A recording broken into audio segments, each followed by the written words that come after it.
Topic নিয়ে আলোচনা করব সেটা হচ্ছে আমার ফ্রি হ্যান্ড রাইটিং বই থেকে, এবং নিউজ পেপারে এই টপিকটা রাইটিংয়ে আমরা ব্যবহার করি, নিউজ পেপারের বিভিন্ন আর্টিকেলে ব্যবহার করি। নিউজ পেপার বলতে আমরা যে আমাদের দৈনন্দিন সময়ে যারা আইএলটিএস দিবেন, ব্যাংক বিসিএস সহ এসএসসি এসএসসি রাইটিং হইতে শুরু করে সব জায়গায় আমরা এই টপিকটা ব্যবহার করি। তো নিউজ পেপার থেকে স্যাম্পলটা দেখাবো, এবং এই স্যাম্পলটা আমার বইয়ে কিভাবে আলোচনা করছি সেটা দেখায়া তারপর আপনাদের পুরো ক্লাসে যাব। আমার কথা ঠিকঠাক বোঝা যাচ্ছে কি না, আমাকে শুনতে পাচ্ছেন কি না, এটা একটু আমাকে কনফার্ম করেন কমেন্টের মাধ্যমে। আমি ক্লাসটা দ্রুত শুরু করে দেব। ছোট্ট একটা ক্লাস নেব, হয়তো আধা ঘন্টার একটা ক্লাস হবে, ঠিক আছে?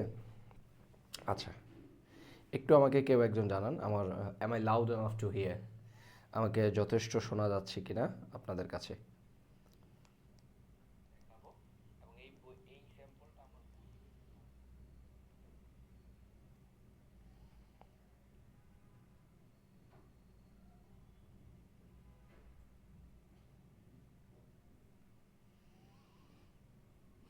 ওকে, সো একটু খেয়াল করি, আমরা যেই টপিকটা পড়াবো এটা হচ্ছে ফ্রি হ্যান্ড রাইটিং বই। এটা বইয়ের হচ্ছে প্রথম পাতাটা, মানে হচ্ছে কভার ফটো, যেখানে ফ্রি হ্যান্ড রাইটিং লিখছি, নিজে নিজে ইংলিশ রাইটিং শেখার স্বয়ং সম্পূর্ণ বই, ছোট করে লেখা আছে এবং রিটেন বাই হাবিব রহমান। বাজারে যখন বইটা যাবে আপনারা ফ্রি হ্যান্ড রাইটিং বই আমার নাম বললে তারপর এই বইটা পাবেন। দেখা যাচ্ছে বাজারে অন্যদের বই থাকতে পারে, তো সেক্ষেত্রে আপনারা যদি আমার বইটা প্রেফার করেন সেক্ষেত্রে আমার নাম বলে বইটাকে, আমি বইটাকে এক্সট্রা কোনো নাম দেই নেই, যে ধরেন এক্সট্রা নাম থাকে না, যে কোনো বইয়ের একটা ছোট করে নাম থাকে এরকম, তো ওইটা দেই নাই আমি, জাস্ট ফ্রি হ্যান্ড রাইটিং লেখা এবং আমার নাম। এখানে এটা কভার ফটো। এখন প্রথম হচ্ছে আজকে আমরা কি আলোচনা করব, আজকে কোন টপিকটা আলোচনা করব যেটা নিউজ পেপারে আছে আমি বলতেছি, একটু খেয়াল করেন সবাই। দেখেন এখানে আপনার, আমি বিজনেস স্ট্যান্ডার্ড থেকে একটা আর্টিকেল নিলাম, একটা আর্টিকেলের একটা অংশ এখানে আছে, আমি আর্টিকেলটা একটু দেখাই আগে। এটা হচ্ছে বিজনেস স্ট্যান্ডার্ডের আর্টিকেলটা, এবং এই আর্টিকেলের একটা পর্যায়ে একটা রাইটিং আছে এরকম। আপনার এই জায়গাটা একটু খেয়াল করেন, যে এই যে অংশটা, এটার মধ্যে এই জায়গাটা খেয়াল করেন যে in short, instead of forcibly increasing the tax, tax amount we will focus on expanding the tax net. এই যে বাক্যটা এখান থেকে এই পর্যন্ত, এটার মধ্যে একটা ভাইটাল পার্ট হচ্ছে ইনস্টিড অফ এর অংশটা, অর্থাৎ মূল বাক্যটা কিন্তু এখান থেকে শুরু হয়েছে। আমরা যেমন সাবজেক্ট, ভার্ব এরকম করে শিখি, কিন্তু এখানে একটা এক্সট্রা অংশ আছে যেটা বাক্যটাকে অনেক বেশি স্ট্যান্ডার্ড এবং অনেক বেশি সুন্দর করছে। আইএলটিএস রাইটিং বলেন, ব্যাংক বিসিএস বলেন, এসএসসি এসএসসিতে যারা পড়তেছেন, ভালো মার্কিংয়ের জন্য শুধুমাত্র নর্মাল সেন্টেন্স লিখলে হয় না, একটা সেন্টেন্সকে এক্সপান্ড করতে হয়, বড় করতে হয়। এই বড় করার একটা ওয়ে হচ্ছে ইনস্টিড অফ ব্যবহার করা। হ্যাঁ, আমি একটু বাক্যটা পড়ি। সালাউদ্দিন আহমেদ সেইড, সালাউদ্দিন আহমেদ বলেছিল, we can expand the tax net in remote areas to increase revenue. Revenue বা রাজস্ব বাড়াতে, এই যে টু ইনক্রিজ, এটাও বইয়ে আলোচনা করা আছে, ফ্রি হ্যান্ড রাইটিং বইয়ে ইম্পর্টেন্ট নোট অংশে আমি এটা আলোচনা করেছি। আচ্ছা, উই ক্যান এক্সপান্ড, আমরা সম্প্রসারিত করতে পারি ট্যাক্স নেট, করের জাল মানে এরিয়া, ইন রিমোট এরিয়াস, দূরবর্তী এলাকাগুলোতে। ইন শর্ট, সংক্ষিপ্ত করে বলতে গেলে, instead of forcibly increasing the tax amount, forcibly মানে ফোর্স করে আমরা যেটাকে বলি, মানে জোরপূর্বকভাবে increasing the tax amount, tax অ্যামাউন্টটা বাড়ানোর পরিবর্তে, এই যে আমি পরিবর্তে কথাটা বললাম, এটা আসছে হচ্ছে ইনস্টিড অফ থেকে। একটা কাজ না করে আরেকটা কাজ করা, এই যে একটার পরিবর্তে আরেকটা করা, এইটা মেনশন করতে আমরা ইনস্টিড অফ ব্যবহার করি। আমি এখন আমার ফ্রি হ্যান্ড রাইটিং বইয়ে দেখাবো যে ইনস্টিড অফের টপিকটা আমি কিভাবে আলোচনা করছি, আপনারা এটা মানে বুঝতে পারেন কি না। তারপরে মূল সেন্টেন্স হচ্ছে we will focus on expanding the tax net, আমরা জোরপূর্বকভাবে ট্যাক্সের অ্যামাউন্ট, পরিমাণ বাড়ানোর পরিবর্তে আমরা কি করব, we will focus on the expanding the tax net, ট্যাক্সের জাল মানে হচ্ছে ট্যাক্সের এরিয়া বৃদ্ধি করাতে আমরা ফোকাস করব, আমরা মনোযোগ দিব। উই উইল ফোকাস অন, আমরা মনোযোগ দিব, এটা বোঝাইছে। তাহলে এই যে ইনস্টিড অফ শব্দটা, একটা ফ্রেজ, এইটা ব্যবহার করে বাক্যটাকে কিন্তু অনেক বেশি স্ট্যান্ডার্ড করছে। এই জিনিসটা আমরা দেখব আমার ফ্রি হ্যান্ড রাইটিং বইয়ে কীভাবে আমি আলোচনা করছি, সবাই একটু ফোকাস করবেন, খেয়াল করেন। এই হচ্ছে বইয়ের টেবিল অফ কন্টেন্ট শুরু হয়েছে, বইয়ের সামান পেজের নাম্বারগুলো দেওয়া একটু বাকি আছে, এটা দিয়ে প্রেসে চলে যাবে 2-1 দিনের মধ্যেই। এখানে টপিক অনেক নতুন নতুন টপিক যুক্ত করছি, ঠিক আছে। এটার এই স্যাম্পল, এই টেবিল অফ কন্টেন্টের স্যাম্পলটা আমাদের পেজে অলরেডি দেওয়া আছে, আপনারা দেখে নিতে পারেন, বা স্যাম্পল দেখতে চাইলে পেজে মেসেজ করলেও হবে, ঠিক আছে। আমরা একটু দেখব কোথায় আছে ইনস্টিড অফটা, এখানে একটু খেয়াল করেন। এই জায়গায় দেখেন 38 নাম্বার টপিকটার মধ্যে অনেকগুলা শব্দের ব্যাখ্যা করছি আমি, অনেকগুলা ফ্রেজের, যেটা আমরা রাইটিংয়ে ব্যবহার করি। If true, instead of, including, during, in terms of, এইগুলো আমরা একটা টপিকের মধ্যে রাখছি, হ্যাঁ। বেশিরভাগ ক্ষেত্রে যেটা করছি, একটার সাথে একটা রিলেটেড যে টপিক, এগুলো একসাথে রাখছি, কিন্তু কোনো কোনো জায়গায় একেবারে রিলেটেড মিলানো যায় নাই, তো সেটার ক্ষেত্রে আমরা র্যান্ডমলি দিয়ে দিছি। এখানে সবগুলো একটা একটা ইন্টার কানেক্টেড না, তারপরে এখানে যুক্ত করছি। তাহলে এইখানে আমরা ইনস্টিড অফ আছে আমাদের, তাই না? এই ইনস্টিড অফটা আমি বইয়ে কীভাবে আলোচনা করছি একটু আমরা দেখব। আমরা এটা পাবো হচ্ছে 274 নাম্বার পেজে। আমি একটু নিচের দিকে যাই, আরও আছে, কত নাম্বার পেজে আছি আমরা? 234, তার মানে আরও পরে। বইটা 350+ পেজের একটা বই। এটা আপনারা 20 তারিখের মধ্যে অফার চলতেছে, যে 50 টাকা ছাড় পাবেন 20 তারিখের মধ্যে অফার করলে। 20 তারিখ থেকে পরে অফার করলে বইটা আমাদের কাছে 350, কুরিয়ার চার্জ 50, 400, আর লাইব্রেরিতে চলে গেলে সেটা লাইব্রেরিতেও 400 টাকা করে বইটার দাম থাকবে, ঠিক আছে। আচ্ছা, পেজের চেয়ে বড় কথা হচ্ছে কন্টেন্ট। একটা বইয়ের কন্টেন্ট কেমন সেটার উপর ডিপেন্ড করে আপনার মূলত বইয়ের কোয়ালিটি, মানে বইয়ের ভিতরে কি আলোচনা করা হয়েছে, কিভাবে আলোচনা করা হয়েছে। আপনারা একটু খেয়াল করেন এই জায়গাটায় আমরা ইনস্টিড অফটা কিভাবে আলোচনা করলাম। এই যে টপিকটা হচ্ছে এইটা, এই যে একটু আগে বললাম যে ইফ ট্রু, ইনস্টিড অফ, হ্যাঁ, including, during, in terms of, এইভাবে প্রত্যেকটা টপিক শুরু হয়েছে। এবার ইফ ট্রু তো আমরা এখন আলোচনা করব না, আমাদের যেহেতু ইনস্টিড অফ আলোচনা করার কথা, আমরা সেটাতে চলে যাব। এই যে এই জায়গায় একটু খেয়াল করেন যে ইনস্টিড অফটা শুরু হয়েছে, এটা একটা টপিক, তাই টপিকটাকে আমরা একটা অ্যারো চিহ্নের মতন করে, এল শেপের অ্যারো চিহ্নের মতো করে দিলাম। তারপর আমরা ব্যবহারে লিখছি যে এটা আমরা কিভাবে কোথায় ব্যবহার করি, ওকে। একটা ব্যবহারটা আলোচনা করার পূর্বে দেখি আমাদের সাথে কারা কারা যুক্ত আছে। ওকে, আসসালামু স্যার, আমি ব্যাচ 6-এর, হ্যাঁ, তানিয়া আক্তার, ব্যাচ 6-এর, ওকে ফাইন। এখন একটু খেয়াল করেন, তাহলে ইনস্টিড অফ এই কথাটাকে আমরা কীভাবে করছি? ইনস্টিড অফ ব্যবহার করা হয় দুটি বিকল্পের মধ্যে একটিকে বেছে নেওয়া বা অপরটির পরিবর্তে কিছু করা বোঝাতে, অর্থাৎ আরেকটার পরিবর্তে কিছু করব আমরা, এরকম বোঝাইতেছে। এটি মূলত একটি বিকল্প নির্বাচন করতে, মানে আমাদের হাতে দুইটা বিকল্প থাকে, যে এটা নিতে পারবেন, এটা নিতে পারবেন, যেটা ইংলিশে আমরা অল্টারনেটিভ বলি আর কি। নির্বাচন করতে বা একটি পদ্ধতি, বস্তু বা কাজের পরিবর্তে অন্য কিছু ব্যবহার করতে। এটা যে কোনো কিছু হতে পারে, সবসময় কি একটা কাজের পরিবর্তে আর একটা না। আপনি চায়ের পরিবর্তে কফি হইতে পারে, আপনার বন্ধুর পরিবর্তে আপনার বান্ধবী হইতে পারে, একটা কাজ সেখানে যাওয়ার পরিবর্তে বাসায় থাকা হইতে পারে। এই জন্য আমি লিখছি একটি পদ্ধতি, বস্তু বা কাজের পরিবর্তে অন্য কিছু ব্যবহার করতে ব্যবহৃত হয়। এখানে মূল জায়গাটা এই জায়গায় আছে, ইনস্টিড অফের অংশটুকু মূল বাক্যের আগে বা পরে যে কোনো জায়গায় বসতে পারে, এটা আমি ব্যাখ্যা করলাম। তবে মূল বাক্যের আগে বসলে ইনস্টিড অফের অংশটুকুর পর কমা ব্যবহার করতে হয়। একটু খেয়াল করেন তো। আচ্ছা, আমি শেষ করি। ইনস্টিড অফের পর যদি ভার্ব থাকে, অর্থাৎ দুটি কাজের বিকল্পের মধ্যে একটি বেছে নেওয়ার ক্ষেত্রে সে ভার্বের সাথে আইএনজি যুক্ত হবে, এটা ব্যাখ্যা করছি। স্যাম্পল হিসাবে এখানে বলে দিছি, instead of making videos, instead of participating in the programme, অর্থাৎ ইনস্টিড অফের পরে আপনার ভার্ব আসছে পার্টিসিপেট, সেটার সাথে আইএনজি করছি। ইনস্টিড অফের পরে মেক আসছে, মেকিং করছি, ওকে। তারপরে কি করলাম? তারপরে এক্সাম্পল দিলাম, যে যেমন she choose T instead of coffee for her morning drink, এবং এটার অর্থ দিয়ে দিয়েছি সাথে, সে সকালে পান করার জন্য কফির পরিবর্তে চা বেছে নিল। তার মানে একটা উদাহরণ দিলাম, প্রথমে ব্যবহার আলোচনা করলাম, ব্যবহারটা ডিটেলসে ব্যাখ্যা করলাম, করে একটা দিলাম, যেমন দিলাম উদাহরণ, তারপরে এই উদাহরণটার ব্যাখ্যা, যেখানে কফির বিকল্প নির্বাচন হলো চা, অর্থাৎ বাক্যটিকে কফির পরিবর্তে চা নেওয়া বোঝাতে ইনস্টিড অফ ব্যবহার করা হয়েছে, ওকে। তারপর কি করছি? একটা এক্সাম্পলে শেষ করি নাই, এখানে লিখছি আরও কিছু উদাহরণ, অর্থাৎ ইনস্টিড অফের আরও 5-7টা উদাহরণ এখানে যুক্ত করা হয়েছে। Instead of making excuses she took responsibility for her for the projects failure. অজুহাত তৈরি করার পরিবর্তে তিনি প্রকল্পের ব্যর্থতার দায় স্বীকার করেছেন। আমরা আরেকটা সেন্টেন্স দেখি এখান থেকে, ইনস্টিড অফ ইউজিং, এবং আমরা কি বলছিলাম, বাক্যের শুরুতে ব্যবহার করলে অর্থাৎ মূল বাক্যের, দেখেন এটা হচ্ছে মূল বাক্য, the farm adopted organic farming practices, এটা হচ্ছে মূল বাক্য। মূল বাক্যের আগে ইনস্টিড অফের অংশটুকু ব্যবহার করা হয়েছে, এটা কি হয়েছে, একটা কমা ব্যবহার করছে, এটা আমরা বলে দিছি।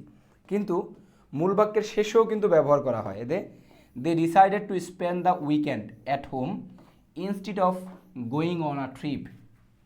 অর্থাৎ তারা ডিসাইড করলো স্পেন্ড করবে উইকেন্ডটা বাসায় স্পেন্ড করবে, ট্রিপে যাওয়ার পরিবর্তে। দুইটা কাজের বিকল্প, একটা হচ্ছে বাসায় স্পেন্ড করা, আরেকটা হচ্ছে বাইরে ট্রিপে যাওয়া।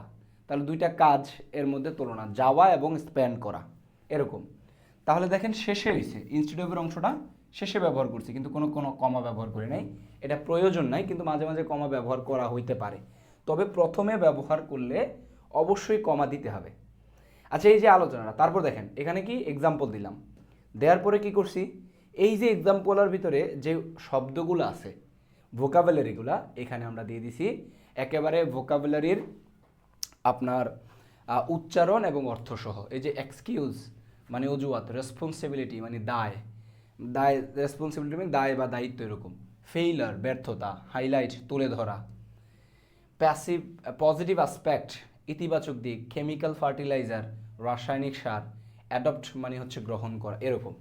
তো তাহলে ইনস্টেড অফের টপিকটার মধ্যে আমরা কি করলাম, প্রথমেই টপিকটা ইনস্টেড অফ কীভাবে ব্যবহার হয় ব্যবহারটা ব্যাখ্যা করলাম সুন্দর করে, তারপর একটা উদাহরণ দিলাম, এই উদাহরণটা ব্যাখ্যা করলাম, তারপর আরও কিছু উদাহরণ দিলাম, দেওয়ার পরে এই উদাহরণগুলোর যে ভোকাবুলারিগুলো আছে সেই ভোকাবুলারিগুলো আমার উচ্চারণ সহ অর্থ দিয়ে দিছি। এইভাবে করে মোস্ট অফ দ্য টপিক এভাবে আলোচনা করা হয়েছে।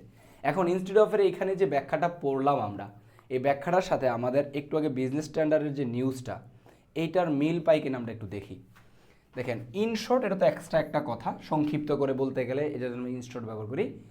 দেখেন মূল সেন্টেন্সের যদি আগে ব্যবহার করে ইনস্টেড অফের অংশটা, তাহলে আমাদের দেখেন কমা ব্যবহার করতে হয়, কমা ব্যবহার করে দিলাম, কারণ এটাকে আলাদা করতে হয়। নর্মালি যে কোনো কিছুই মূল সেন্টেন্সের আগে যদি আপনি ব্যবহার করেন ওটাকে কমা ব্যবহার করতে হবে, ঠিক আছে। তারপর দেখেন ইনস্টিড অফের পরে আপনার একটা ভার্ব আসছে ইনক্রিজ, এই ফোর্সেবিলিটির দিকে ফোকাস করা যাবে না, কারণ এটা হচ্ছে ভার্বকে মডিফাই করছে। আমরা জানি অ্যাডভার্ব ভার্বকে মডিফাই করে, যেমন he has nicely done this job, এই যে ডান এটাকে মডিফাই করছে নাইসলি দিয়ে। তাহলে দেখেন ইনস্টিড অফ পরে একটা ভার্ব আসছে ইনক্রিজ বৃদ্ধি করা, সেটার সাথে আমরা কি যুক্ত করছি, আইএনজি যুক্ত করছি। তাহলে ইনস্টিড অফ ফোর্সিবলি ইনক্রিজিং অর্থাৎ জোরপূর্বকভাবে বৃদ্ধি করার পরিবর্তে কি বৃদ্ধি করা, দ্য ট্যাক্স অ্যামাউন্ট, ট্যাক্সের পরিমাণ বৃদ্ধি করার পরিবর্তে কমা দিলাম, will focus on expanding the tax net. তাহলে আমরা কিসে ফোকাস করব, আমরা ট্যাক্স নেট এক্সপান্ড করা সম্প্রসারিত করার ক্ষেত্রে ব্যবহার করব। তাহলে ইনস্টিড অফের ব্যবহারটা, এই যে আমরা বাক্যগুলো বিভিন্ন সময় পত্রিকার মধ্যে পাই, ইনস্টিড অফের ব্যবহারটা, তাহলে আমার বইটা পড়লে, বইয়ের টপিকটা পড়লে আপনি পারবেন না, পারবেন। ইভেন আমি কি কি জিনিস আলোচনা করছি টেবিল অফ কন্টেন্টটা আপনাদেরকে আরেকবার দেখাবো, আপনারা বুঝবেন, খুবই ইন্টারেস্টিং। আপনারা যত জটিল কিছু আছে, এই যে দেখেন হাওভার, আমি হাওভারকে আলাদা একটা টপিক বানাইছি এই বইয়ে, আমার বইয়ে এই যে পত্রিকায় হাওভার আছে না রাইটিংটা, হাওভার কোন সিচুয়েশন আমরা ব্যবহার করব এটার জন্য আমরা একটা টপিক বানাইছি। এইভাবে করে ধরে ধরে শব্দ ধরে ধরে আলোচনা করছি। আমি কিন্তু গ্রামার আলোচনা করি নাই, শব্দ ধরে ধরে ব্যবহার ধরে ধরে ব্যাখ্যা করছি। তো এরকম ব্যাপার একটু খেয়াল করেন, আমি একটু সূচিটা দেখাই যে আপনারা এই বইটা আপনাদের কতখানি উপকার হবে আপনারা যদি ভালোভাবে এই বইটা পুরোটা পড়েন। একটু টেবিল অফ কন্টেন্টটাকে আমি একটু আবার ফোকাস করে দেখেন। টেন্স আলোচনা করছি, হ্যাঁ টেন্স অনেক বিশদভাবে আলোচনা করছি, যত প্র্যাকটিক্যালি আলোচনা করা যায় টেন্স আলোচনা করলাম। টেন্সের আন্ডারে পার্সন এবং নাম্বার আইডেন্টিফিকেশন, মানে হচ্ছে আমরা যেহেতু টেন্স ব্যবহার করতে হয় এবং পার্সনটা আমাদের জানতে হয়, নাম্বারটা জানতে হয়। তারপরে হ্যাভ এবং বি দুটি মেইন ভার্ব হিসেবে ব্যবহার, বাক্যে ব্যবহার। আমরা হ্যাভ এবং বিকে মেইন ভার্ব হিসেবে ব্যবহার করি। অনেক সময় বলি I have had my lunch অথবা আই হ্যাড মাই লাঞ্চ। তাহলে এই যে হ্যাড শব্দটা দুইবার হইল, অথবা হ্যাভের পরে আরেকটা হ্যাড হইল, I have had my lunch, ওইটা কীভাবে হইল, ওইটা হচ্ছে হ্যাভ ভার্বের ভার্বের 3 নাম্বার ফর্মে ব্যবহার করা হয়েছে, ওইটা তখন মেইন ভার্ব আকারে হয়েছে। এই জায়গায় আলোচনা করছি এটা।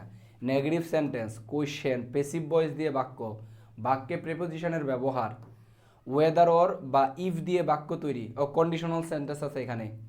ডাব্লিউএস ওয়ার্ডগুলো কনজাংশন দিয়ে দুইটা টপিক আছে, একটা হচ্ছে হু, হোয়াই, ওয়েন, হুইচ এই ধরনের, আরেকটা হচ্ছে whatever, whenever, whichever যে শব্দগুলো আছে। Not only but also, either or neither nor, though although বার্সে, ডেসপাইট অফ, ইনস্পাইট অফ দিয়ে বাক্য, no sooner had then, soon after, as soon as দিয়ে বাক্য, am to, is to, are to, have to, has to, had to দিয়ে বাক্য তৈরি, modal ভার্ভগুলা দিয়ে বাক্য তৈরি, should have, could have, might have, must have, use to, suppose two, know how to, as if, as though বাক্য যেভাবে ব্যবহার করবো আমরা। আপনারা একটু খেয়াল করেন যে আমি আসলে টপিক ধরে ধরে আলোচনা করছি।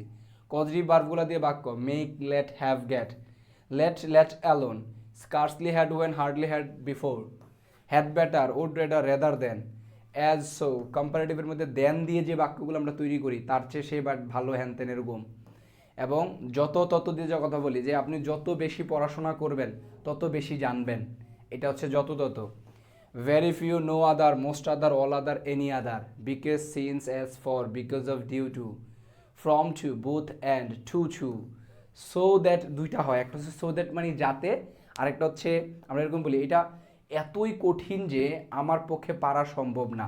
এই যে এতই কঠিন যে, এতই জন্য সো টাফ দ্যাট, এটা হচ্ছে এই জন্য আমরা গ্যাপ ব্যবহার করছি, কিন্তু এটার মধ্যে গ্যাপ ব্যবহার নাই। ওকে, তারপর দেখেন and or but, as well as, along with, together with, subject হিসেবে ইট এবং দেয়ার ব্যবহার করে বাক্য তৈরি, ভার্ব যেভাবে বাক্যে সাবজেক্ট হিসেবে ব্যবহৃত হয়, মূল বাক্যের সাথে অতিরিক্ত তথ্য যুক্ত করার পদ্ধতি। আমরা মূল বাক্যটার সাথে আরও অতিরিক্ত তথ্য যুক্ত হই অনেক সময় ভার্বের সাথে আইএনজি যুক্ত করে, প্রিপোজিশনগুলো দিয়ে, কমার ভিতরে, পেসিভ ভয়েসের ভার্বের 3 নম্বর ফর্মটা ব্যবহার করে, এরকম। Most of the, one of the, both of, enough, তারপর দেখেন someone, somebody, something, couldn't help, would you mind, look forward to, as of, as to, regarding, whereas, on the contrary, in contrast, on the one hand versus on the other hand, nevertheless, meanwhile, however, একটু আগে বলছিলাম যে however দিয়ে একটা topic আছে, দেখেন however. তাহলে আপনি বাক্যের এমন জিনিস নাই আমি আলোচনা বা ব্যাখ্যা করি নাই, এবং ব্যাখ্যাগুলো খুব ইন্টারেস্টিংলি আলোচনা করছি। আপনারা আরেকটু জিনিস আমি দেখাবো বইটাতে দ্রুত অর্ডার করবেন, কারণ আর 3 দিন শুধু প্রি অর্ডার নেওয়া হবে, এরপরে আর প্রি অর্ডারের সুযোগ নাই। আচ্ছা, এবং 50 টাকা ডিসকাউন্ট পাচ্ছেন, কারণ এটা যেহেতু আমরা নতুন পাবলিশ করতেছি, এই জায়গায় আমরা প্রফিট রাখতেছি না বললেই চলে। হ্যাঁ, নর্মাল খরচটা বেয়ার করতেছি। ওকে, আচ্ছা এখন একটু খেয়াল করেন। বা স্যার আপনার ক্লাসের জন্য অপেক্ষা করি। হ্যাঁ, আসসালামু আলাইকুম স্যার, কুড়িগ্রাম থেকে স্যার, আমি খুলনা থেকে। হ্যাঁ, তারপর দেখেন আদারওয়াইজ ব্যাখ্যা করছি যে আমরা অনেক সময় আদারওয়াইজ কীভাবে ব্যবহার করি বাক্যে। আরও দেখেন কি কি অ্যাড করি নাই, এই জায়গায় আমি টপিক ধরে আলোচনা করি না, আমি শব্দ ধরে আলোচনা করছি, তার ডিরেক্ট প্র্যাকটিক্যাল মেথডে। যারা আমার ফ্রি হ্যান্ড রাইটিং ব্যাচগুলোতে আছেন তারা অবশ্যই জানেন যে আমি কোন স্টাইলে পড়াই, আমার ওই স্টাইলটাতেই আমি এটা লিখছি। এবং আমার বিশ্বাস যে এই বইটা বাংলাদেশের ফ্রি হ্যান্ড রাইটিং জগতের টপ লেভেলে যাবে, আশা করতেছি। তো ওই লেভেলে যদি মানুষের কাছে আমি পৌঁছে দিতে পারি, ঠিক আছে। একটু খেয়াল করেন, furthermore, moreover, in addition, twice, thrice, এগুলো কেমন ব্যবহার করি। As a result, resulting, consequently, therefore, thus, in order to versus with a view to, with an aim to, if true instead of, including, during, in terms of. আরও আছে alongside, indeed, what abouts, afterwards, all over, overall, all over the world, overnight, important notes. এখানে অনেক গুরুত্বপূর্ণ জিনিসগুলো add করছি, একটু দেখাবো important নোটটা আপনাদেরকে।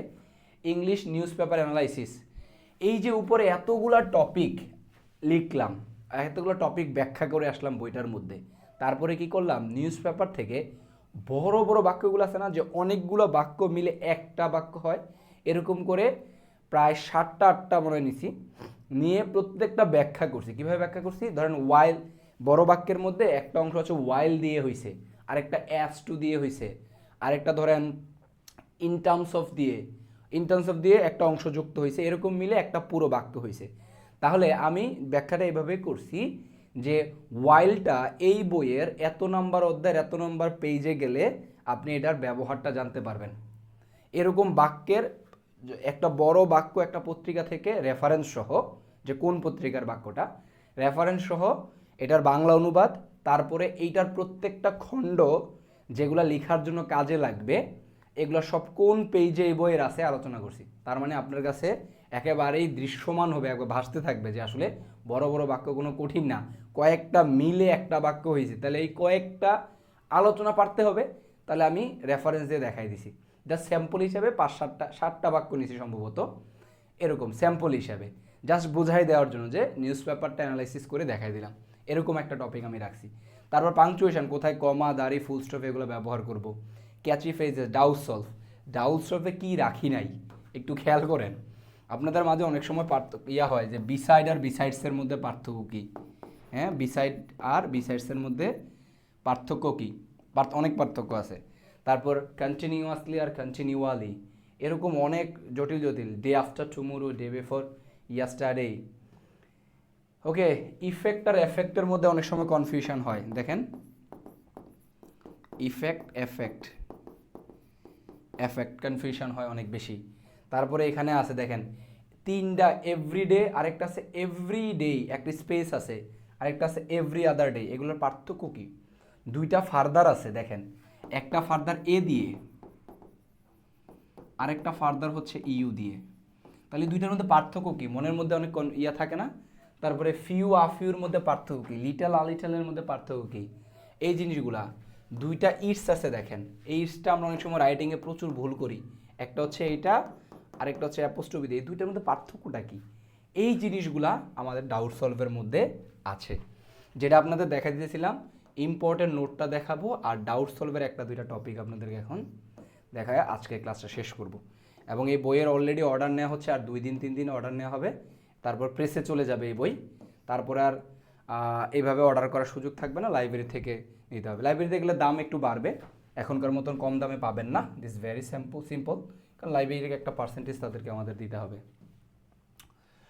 ওকে, আমি একটু কোথায় যাব, আমরা যাব হচ্ছে ইম্পর্টেন্ট নোটের মধ্যে যাব। এখানে দেখেন